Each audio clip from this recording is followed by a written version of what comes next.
नमस्कार मंडळी, मी अनिरुद्ध सावंत. माझं यूट्यूब चॅनल अनिज रेसिपी यावरती आज आपण मस्तपैकी चिकन पुलाव रेसिपी दाखवणार आहोत. तर चला तर आपण रेसिपी बघूया. हे आता आपण चिकन पुलावसाठी साहित्य घेतले आहे. तांदूळ अर्धा किलो आहे, त्याप्रमाणे बाकी सगळं सामान आपण घेतलं आहे.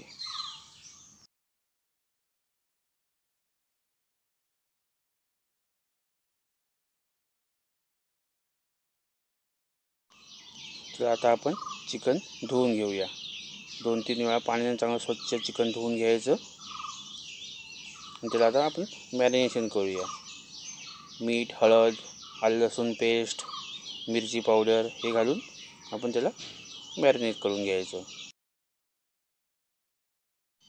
चिकनला आता आपले सगळे मसाले लावून झालेले आहेत.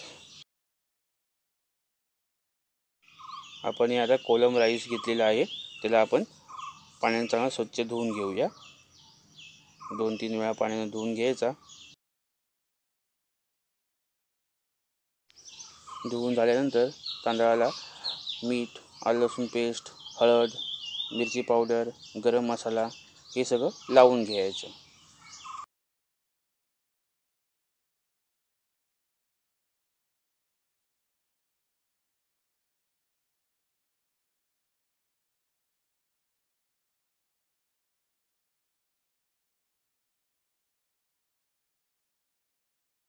चला तर आपलं चिकन आणि तांदूळ मॅरिनेट करून झालेले आहेत.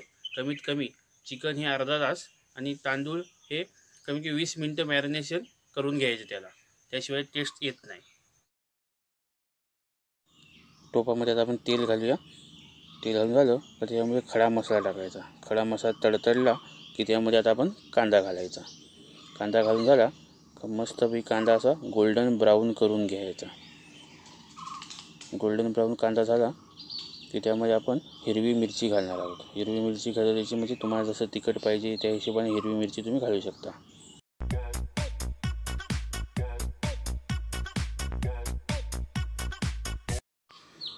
आता चिकन घालूया. चिकन घालून झालं का ते चिकन चांगलं परतून घ्यायचं, म्हणजे एक चिकनचा जो वास असतो तो गेला पाहिजे. आणि त्यावर झाकण ठेवायचं. झाकण ठेवून 3 ते 4 मिनटं त्याला वाफवून घ्यायचं. तोपर्यंत चॅनलला लाईक करा, सबस्क्राईब करा, बेल आयकन बटन प्रेस करा, म्हणजे नवीन नवीन व्हिडिओ तुम्हाला पाहायला मिळतील. चिकन 2-3 मिनटं वाफवून झालं की त्यामध्ये आपण राईस घालणार आहोत. चिकन आणि राईस परतून झाला की त्यामध्ये आपण पाणी घालणार आहोत. पाणी तुम्हाला पाहिजे तसं घाला. जर तुम्हाला भात चिकट पाहिजे असेल तर पाणी जास्त वापरायचं, आणि जर तुम्हाला सुका पाहिजे असेल राईस फळफळीत तर पाणी थोडं कमी घालायचं. त्यानंतर आपण खोबरं घालणार आहोत. खोबरं घातलं का झाकण लावून आपण राईस शिजायला ठेवूया.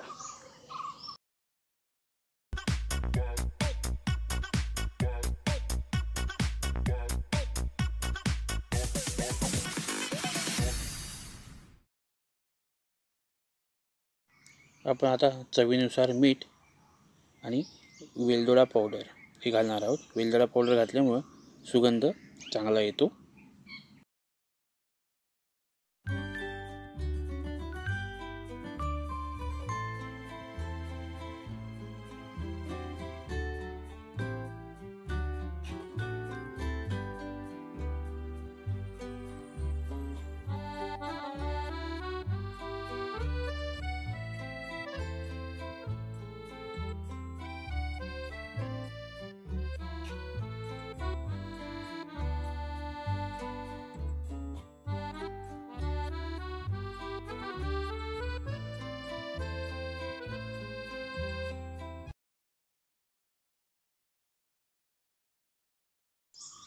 पुलावला आता आपला दम देऊन झालेला आहे, तर आता आपण पुलाव वाढून घेऊया.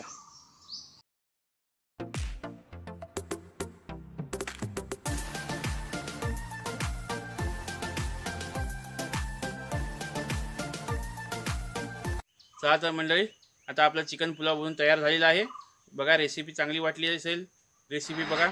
जर तुम्हाला रेसिपी आवडली तर चॅनलला लाईक करा, सबस्क्राईब करा आणि बेल आयकन बटन नक्की प्रेस करा.